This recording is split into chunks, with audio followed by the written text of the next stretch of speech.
একটা পড়িনি, আম্মুর কাছ থেকে টুকটাক শুনেছিলাম। এই জেনারেশন যারা তারা বই তো পড়েই না।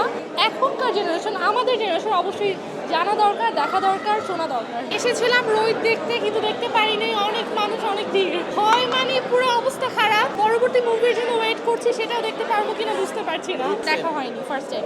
এটা শুনেছি যে নাকি মানুষ অনেকে বলছে যে দেখে নাকি বুঝতে পারছে না। তো আমি বুঝতে এসেছি, আমি বুঝতে পারি কিনা। মনে হচ্ছে যে আমি পারবো, যদি দেখতে পারি অবশ্যই বুঝতে পারবো। আর শুনেছি যে তুষির অ্যাক্টিং নাকি খুবই ভালো হয়েছে, নতুন একটা চরিত্র, তো এর জন্য মূলত আশা দেখি। যেটা আসলে মানে শুনেছি যে হচ্ছে ভালো হবে, বাট সেটা দেখার প্রিপারেশন নিয়ে আসেনি। পরে ভাবলাম যেহেতু এসেছি দেখেই যাই, সেইভাবে আইডিয়া। ওই তেমন একটা পড়িনি, আম্মুর কাছ থেকে টুকটাক শুনেছিলাম। আমরা ফুল ফ্যামিলি সহ এসেছি, হারিয়ে গিয়েছি এসে, ঠিক আছে। অবশ্যই অবশ্যই, হ্যাঁ। প্রথমত এই জেনারেশন যারা তারা বই তো পড়েই না, আর আগের যে মুভিগুলো যেখানে অনেক ইনফরমেশন থাকতো তো সেগুলোও দেখে না। তো অবশ্যই মানে এখনকার জেনারেশন, আমাদের জেনারেশন অবশ্যই জানা দরকার, দেখা দরকার, শোনা দরকার। কোনো ধারণা নেই। আমার কাছে রহস্যজনক, ডিটেকটিভ, ইনফরমেটিভ সিনেমাগুলো ভালো লাগে।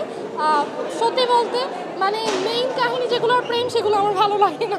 আমি তো মানে অনেক সিনেমা দেখি, লাস্ট কোনটা দেখেছি মনে পড়ছে না। প্রচুর দেখা হয়, বাসাও দেখা হয়, হলেও যে দেখা হয়। মূলত আমার মাই হচ্ছে আমাদের বলে যে এই সিনেমা দেখে মানে বের হয়েছে, তাড়াতাড়ি চল সবাই মিলে দেখে আসি। ফ্যামিলিগতভাবে দেখা হয় প্রচুর। এই তো এসেছে আজকেও, আবার আসতে তো বললাম আমি হারিয়ে গিয়েছি, খুঁজে পাচ্ছি না। আমার ভাই এসেছে সাথে, আমি এসেছি, আমার বোন এসেছে, মা এসেছে।